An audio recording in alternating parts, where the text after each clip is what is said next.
She froze when the knock came. Not loud, not polite, just firm enough to carry expectation. The widow pressed her palm against the door, breath caught halfway, heart tightening. She had learned early that unexpected knocks brought trouble. Or pity. Sometimes both. "You need a rancher," a man's voice said from the other side. Calm. Careful. She braced herself, ready to refuse him, ready to send him away before hope could sneak in. Then she noticed the little girl behind him, fingers curled tight inside his coat, eyes observing the widow as if deciding something crucial. In that instant, Margaret Cole wondered who truly needed whom. Margaret's house had been too quiet for nearly 2 years. Silence had claimed it after her husband died beneath a fallen beam in the south barn. After neighbors' casseroles stopped coming once condolences wore thin, the quiet only deepened. Sympathy had faded into expectation. Still, the land remained hers. The cattle remained hers. The sagging fences too. But ownership did not equal strength, and strength did not mean she could do it alone. The man on the porch held his hat in both hands, stance steady and unassuming.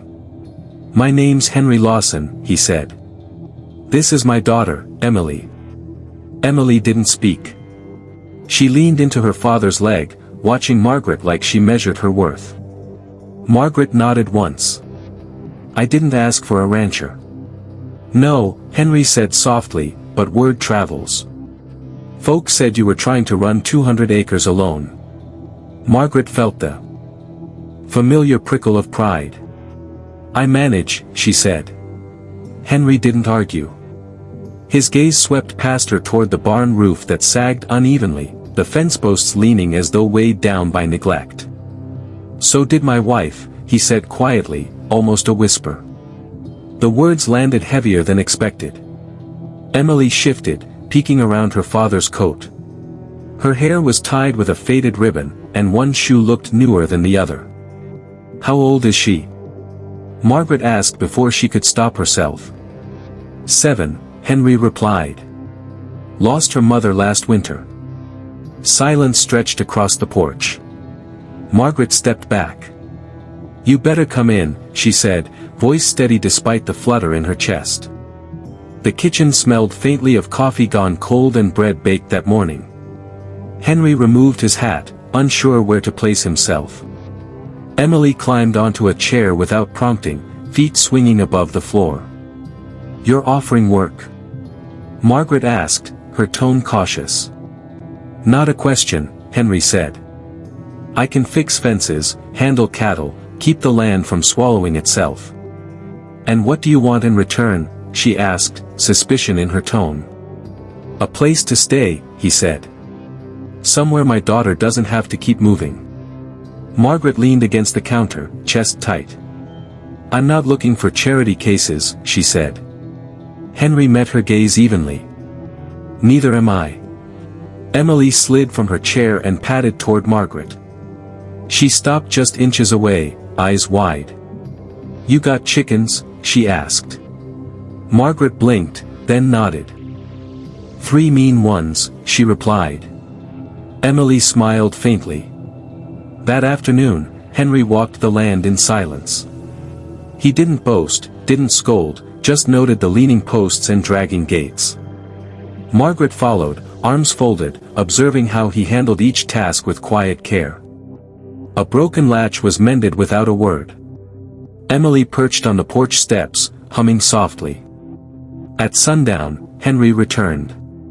"If you don't want this, say so now." Margaret studied him. His shoulders sagged with waiting, the weight of hope pressing silently. Emily's small eyes followed her every move. "I'll give you 2 weeks," Margaret said. "We'll see how it goes." "That's fair," Henry exhaled. The first night, Margaret lay awake, listening to foreign sounds, a man's boots crossing the floor, a child's soft cough. The house felt larger, fuller, alive in ways it hadn't been in years. She told herself it was temporary. Days settled into rhythm. Henry worked hard, quietly, respectfully.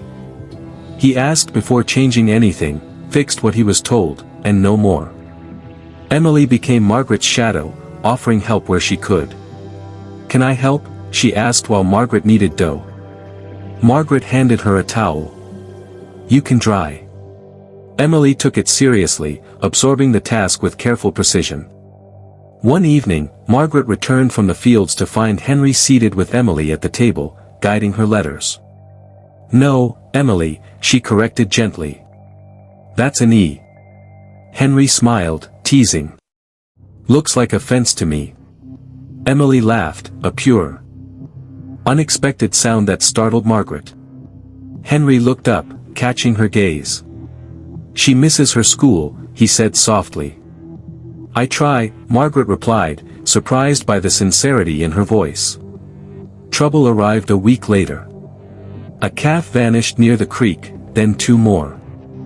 Margaret felt panic creep in, old anxieties she thought buried. At dawn, Henry rode out, returning by noon with tracks noted in dirt. "Someone's testing the land," he said. Margaret clenched her jaw. "I can't afford thieves." "You won't face them alone," Henry replied. That night, wind picked up. Margaret sat by the window, rifle close at hand. Emily slept on the couch, wrapped in a quilt too large for her small frame. Henry lingered near the door. "You don't have to stay," Margaret whispered. "Yes," he said. "I do." She looked at him, startled. Not as a hired hand, not as a favor, but as a man choosing to remain. Outside, the land shifted under starlight. Inside, Margaret felt something unfamiliar stir, not fear, not relief, but the strange, dangerous possibility of trust. Morning came gray and thin. Margaret noticed Emily's soft cough before anything else. She moved quietly, setting water to boil. Henry was already outside, hat in hand, staring at the ground. "She's got a chest cold," he said softly. "Nothing serious, but it lingers." "I'll make something warm," Margaret said, moving swiftly. Inside, Emily sat wrapped in a quilt, cheeks flushed but eyes bright. "Miss Cole," she said politely. "You can call me Margaret," she replied. Emily smiled, obeying, and the morning hummed with a quiet new life. Days passed, testing their unspoken agreement. Henry repaired fences before sunrise, braced barn beams Margaret had feared for 2 years. He worked without request, without praise, always careful, always measured. Emily softened the edges of the house with her questions and laughter, flowers that wilted too fast, and a willingness to simply be present. One evening at supper, Emily asked suddenly, "Are we staying?" Henry froze. Margaret felt the weight of the question. "We're here for now," Henry said cautiously. Emily slumped slightly. "We always are." Margaret set down her fork. "This isn't a stopping place, not if you don't want it to be." Henry looked at her, startled. The first sign of real threat came 3 nights later. A gunshot cracked the air past midnight. Margaret was up before the echo faded, rifle ready. Henry was already moving, boots firm, jaw set. "Emily," he whispered. "Stay down." Margaret followed, tense and alert. The cattle stirred, uneasy. A shadow moved near the creek. "Testing again," Henry murmured. Her pulse hammered. "If they come closer." "They won't," he said, steady. "Not tonight." He stepped onto the porch, rifle raised but calm. "Move along," he called into the dark. The shadow hesitated, then vanished. Silence afterward rang louder than the shot. Henry stayed outside until dawn. Margaret brought him coffee, standing silently by his side. Words weren't needed, they were learning the same rhythm of shared vigilance. A rider appeared on the road the next morning. Margaret recognized him instantly. Caleb Whitmore, her late husband's cousin, confident in the way only men who believed themselves entitled could be. "Looks like you found help," he said, eyes sweeping the yard. Henry stepped forward. "Henry Lawson." Caleb barely acknowledged him, turning instead to Margaret. "What do you want, Caleb?" she asked. "Just checking in," he said, voice sharp. "Missing cattle. Maybe it's time to talk about selling." Margaret's jaw tightened. "I'm not selling." Caleb's gaze flicked to Emily, then Henry. "Running a place like this takes more than good intentions," he said. Henry remained still. Margaret's anger rose clean and bright. "You should go." Caleb laughed thinly. "You've got a child here now. Makes things complicated." Henry stepped forward calmly. "She's under my protection," he said. Caleb's smirk faded. "That's so?" A tense pause stretched. "Be careful," Caleb said to Margaret. "You don't know who you're trusting." Then he mounted and rode off. Emily had watched from the doorway, tiny fists clenched. "They were mean," she said. "Yes," Margaret replied. "They were." That night, Emily asked to sleep closer to the kitchen. Margaret laid a pallet by the hearth. Henry stood nearby, hesitant. "I don't want to bring trouble," he said softly. "You didn't," Margaret replied. "It found us." He nodded. "We can leave if—" "No," Margaret cut in. "Not tonight." He studied her face. "You're sure?" "Yes." After Emily fell asleep, Margaret and Henry sat at the table, lamp low. "I don't trust easily," Margaret said. "I trusted once. Cost me everything." Henry listened. "I won't ask for trust. Only time." She nodded. "That's all I can give." Outside, the land held its breath. Inside, two guarded hearts learned the shape of shared vigilance. Neither spoke the words aloud, but both understood, whatever came next would ask more than labor. It would ask them to choose.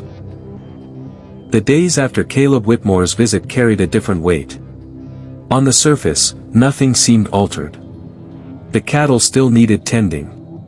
Fences still leaned where they had for years. Emily still hummed softly, shadowing Margaret through the house. But underneath, Margaret felt the land itself listening. Henry noticed it too. He doubled his checks along the creek, rode the perimeter at dusk, slept lighter, waking at each unfamiliar sound. Margaret did not ask him to stop. One morning, she found Emily sitting alone on the porch steps, knees drawn to her chest, staring out at the pasture. "Are they coming back?" the girl asked. Margaret sat beside her, hand resting lightly on her shoulder. "I don't think so," she said. Emily nodded, accepting the answer, trusting the tone more than the words themselves. Later that day, Margaret discovered Henry repairing a gate that wasn't broken. "You already fixed that," she said, puzzled. "I know," he replied, calm, deliberate. "I wanted it stronger." She watched him work, noting the quiet focus, the careful precision. He did everything with care, as if the land itself deserved respect. "You don't have to guard us," she said gently. "Yes, I do," he said simply. The words carried certainty, solid as the posts he strengthened. Together, they worked until the sun sank low, stretching long shadows over the yard. That night, rain came without warning, hammering the roof and turning the yard into slick mud. Thunder rolled close, rattling the dishes on the table. Emily cried out from her sleep. Margaret reached her first, pulling the trembling child close. "It's all right," she whispered. "You're safe." "It sounds angry," Emily said, voice small. "It's just loud," Margaret replied, though her own heart thumped wildly. Henry stood in the doorway, silent, watching the two of them. "She used to hide under the bed," he murmured quietly. Margaret tightened her hold. "She doesn't have to anymore." The storm passed, leaving the house damp, hushed. Emily fell asleep in Margaret's arms. Henry cleared his throat. "She can stay there." Margaret nodded. "She will." They laid Emily on the pallet by the hearth, Margaret brushing strands of hair from her face with careful reverence. "I never had children," Margaret admitted softly. "I thought that part of life passed me by." Henry's voice was low, almost confessional. "I never thought I could do it alone." Their eyes met, not longing, not desire, but recognition. The next morning, trouble arrived early. Tracks cut through the mud near the creek. Fresh. Too many. Henry crouched low, studying them. "They're not testing anymore," he said quietly. "They're planning." Margaret felt her stomach tighten. "Caleb, maybe? Or someone who heard him talking," Henry said. Margaret straightened. "What do we do?" "We prepare," he said. Preparation looked like quiet work, moving supplies closer to the house, keeping the horses ready, checking weapons. Henry showed Margaret how to reload the rifle smoothly. She listened, learned, and adjusted. Emily watched from the porch steps, silent, absorbing the tension without fear. That evening, Margaret found her sitting alone, knees tucked to her chest. "Are you scared?" she asked softly. Emily nodded. "But not of you," she said. Margaret swallowed hard. "Good," she whispered. The night stayed tense, but nothing came. At dawn, a single rider appeared near the fence line. "Caleb." He didn't dismount this time. "I warned you," he called across the yard. "You don't have the means to protect it." Margaret stepped forward. "I didn't ask for your warning." Caleb's gaze flicked to Henry. "You think you can keep them safe?" Henry's voice remained even. "Yes." Caleb laughed, incredulous. "From what? From men with guns? Or from your own mistakes?" Emily stepped onto the porch then. "Go away," she said, voice small but steady. Caleb stared at her in surprise. Henry's jaw tightened. "You heard her." Caleb shook his head. "You're making this harder than it needs to be. Sell. Walk away." Margaret's voice was cold, unwavering. "No. I already buried enough." The standoff stretched, taut as the fences around the land. A horse screamed suddenly, spooked by the tension, fracturing control. Henry moved fast, stepping forward, rifle raised but untriggered. "Leave," he said. "Now." Caleb cursed. The men hesitated, exchanging uneasy glances. The house, the child, held a quiet authority. Finally, they turned, riding off slowly, leaving dust and tension behind. Margaret's legs gave out once they were gone. Henry caught her before she could fall. "I've got you," he said quietly. Margaret clutched his coat, breath shaking. "I didn't know if I could do that," she admitted. "You did," he replied. "You chose." Emily ran to them, wrapping both in a hug. "You scared them," she said. "No," Henry corrected gently. "We stood." That night, the house felt different, defended, solid, no longer fragile. Margaret sat by the fire long after Emily slept. Henry joined her, lowering himself to the floor nearby. "I should leave," he said at last. "If I'm the reason they came." Margaret looked at him sharply. "You think they'd stop if you did?" "No," he admitted. "Then stay," she said, firm. "Not as protection. As family." The word lingered between them. Henry's voice was rough, unguarded. "I don't want to take something you're offering out of fear."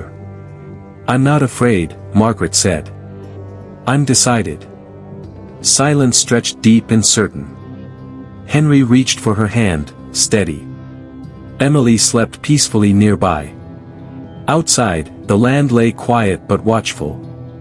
Margaret rested her head against Henry's shoulder briefly, allowing herself the small comfort.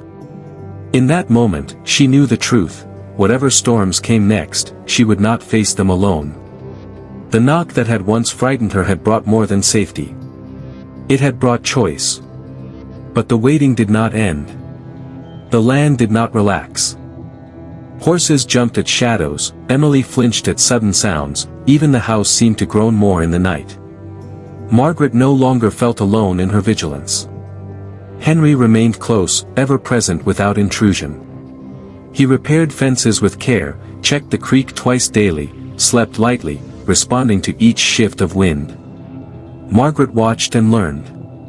One morning, she found Emily on the porch steps, gazing at the pasture. "Are they coming back?" she asked. Margaret sat beside her. "I don't think so." Emily nodded. Her trust in Margaret's voice was enough. Later, Margaret observed Henry bracing a barn beam with precise, careful movements. "You already fixed that," she remarked. "I know," he said. "But I wanted it stronger." The quiet diligence, the care, it spoke louder than any words. Margaret felt something shift. "You don't have to guard us," she said, gently. "Yes, I do," Henry said simply. Their eyes met, no need for further explanation. They worked side by side until the sun dipped low, stretching long shadows across the yard. That night, a sudden storm pounded the house. Rain hammering the roof, wind bending trees, turning the yard into slick mud. Emily cried out from sleep. Margaret was at her side instantly. "It's all right," she whispered. "You're safe." "It sounds angry," Emily said softly. "It's just loud," Margaret replied, heart pounding as fiercely as the storm. Henry stood in the doorway, silent, watching them. "She used to hide under the bed," he said quietly. Margaret tightened her hold. "She doesn't have to anymore." When the storm passed, Emily slept in Margaret's arms. Henry cleared his throat. "She can stay there," he said softly. Margaret nodded. "She will." They laid Emily on the pallet by the hearth. Margaret brushed hair from the child's face, reverent, careful. "I never had children," she admitted softly. "I thought that part of life had passed me by."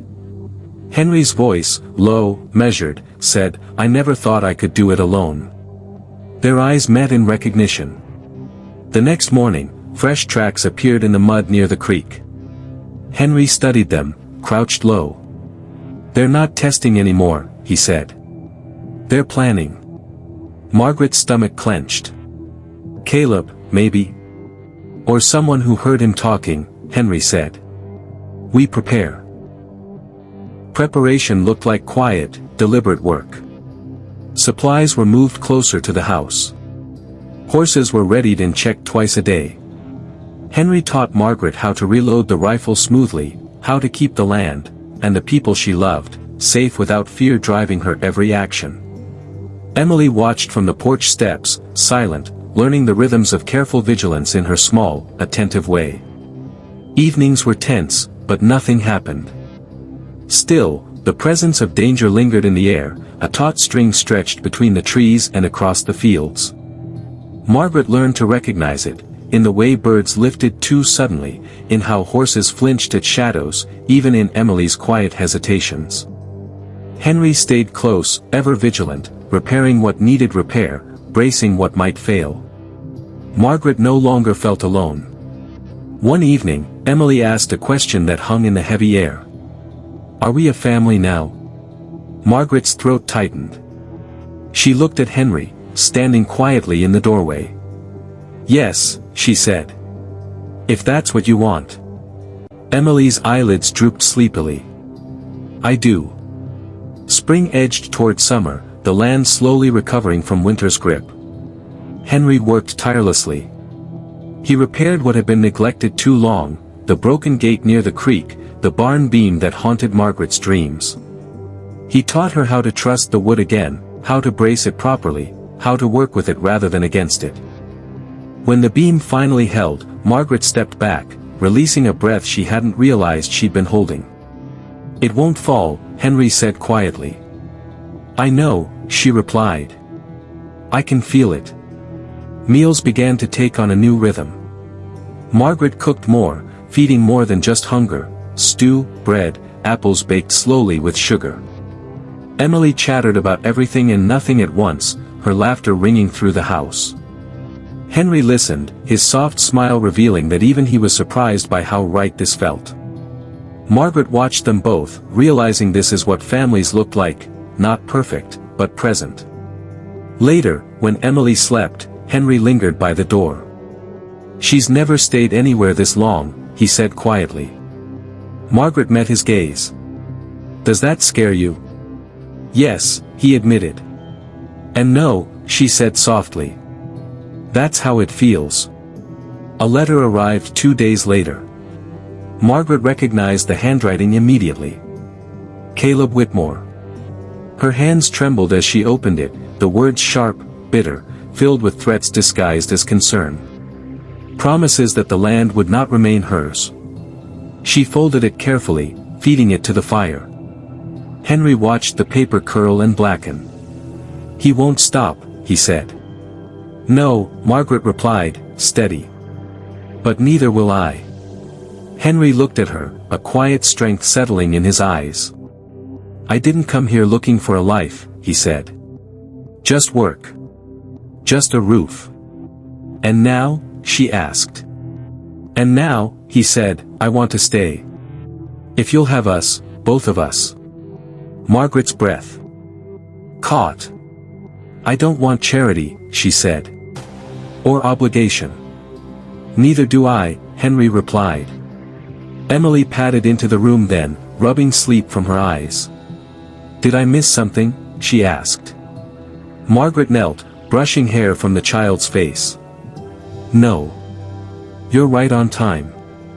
Emily yawned, leaning into her touch. The warmth of it spread through Margaret, unaccustomed and welcome.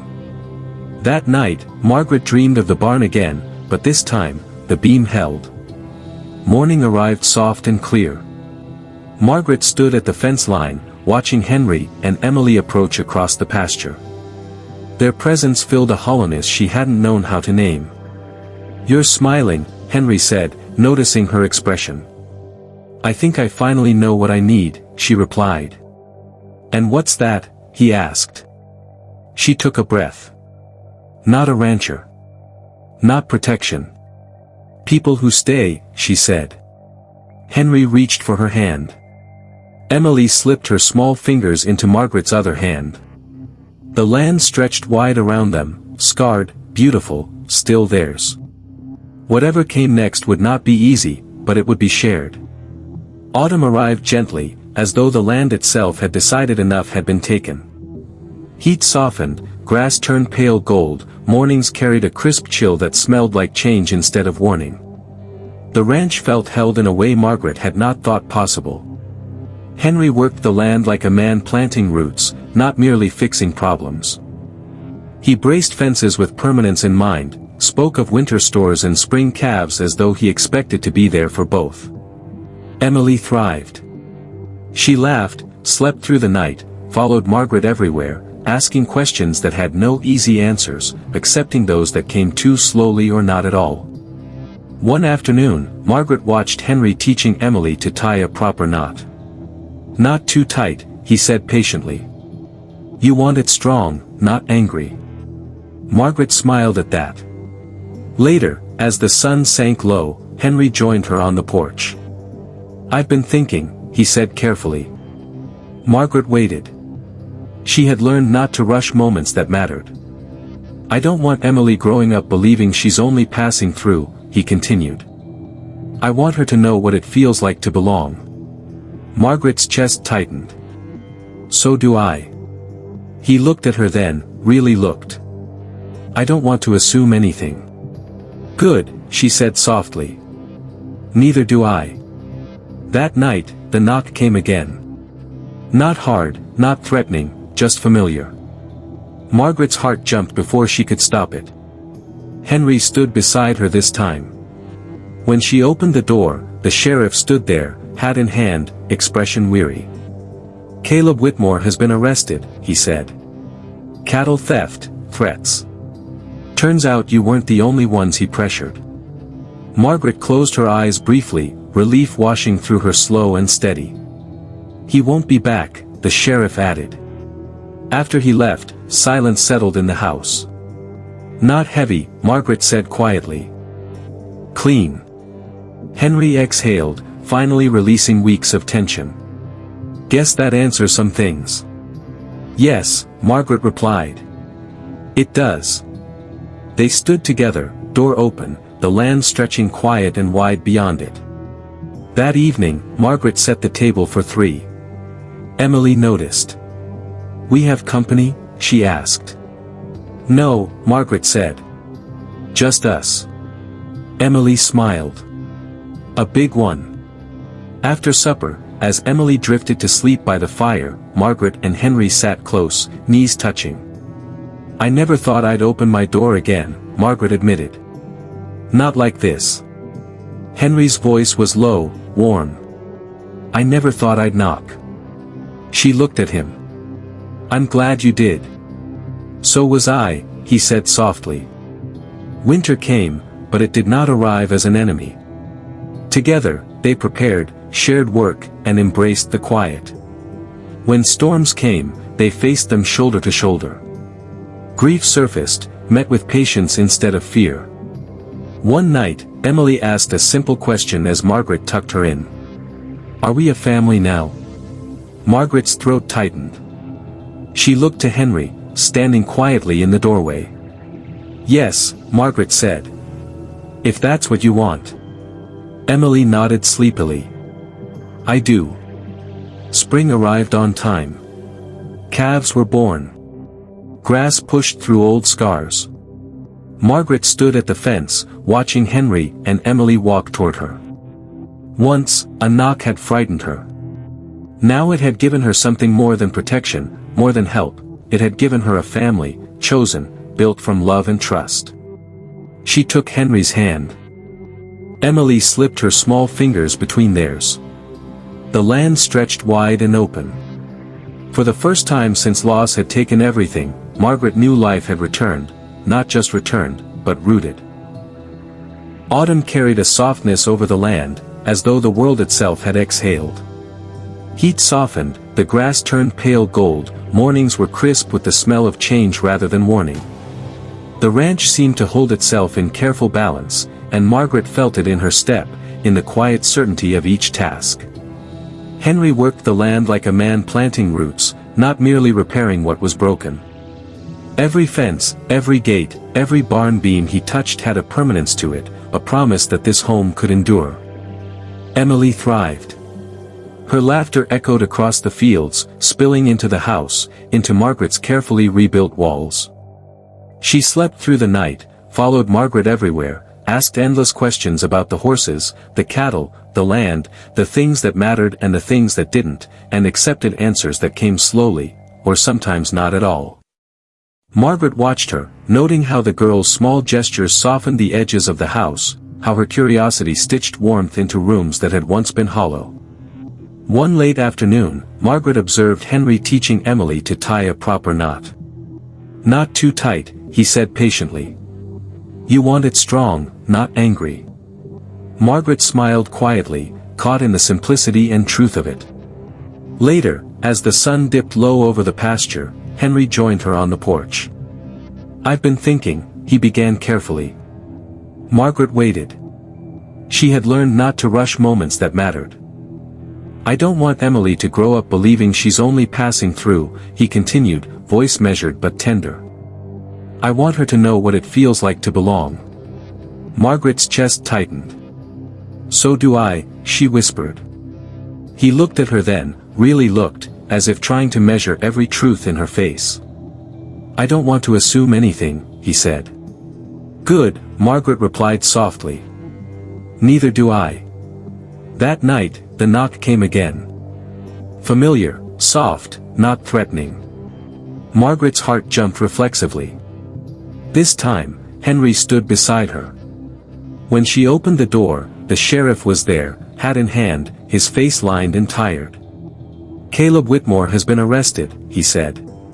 "Cattle theft, threats. Turns out you weren't the only ones he pressured."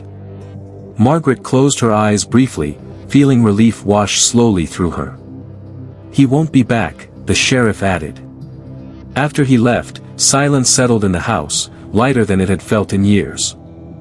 "Not heavy," Margaret said quietly. "Clean."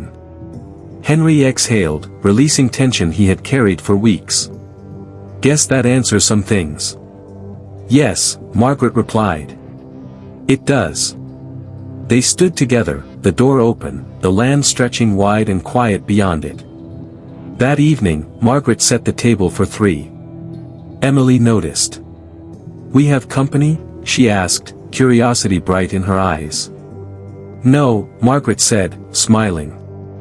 "Just us." Emily beamed. "A big one," she said, and the warmth of it carried through the room. After supper, as Emily drifted to sleep by the fire, Margaret and Henry sat close, knees touching. "I never thought I'd open my door again," Margaret admitted softly. "Not like this." Henry's voice was low, warm. "I never thought I'd knock."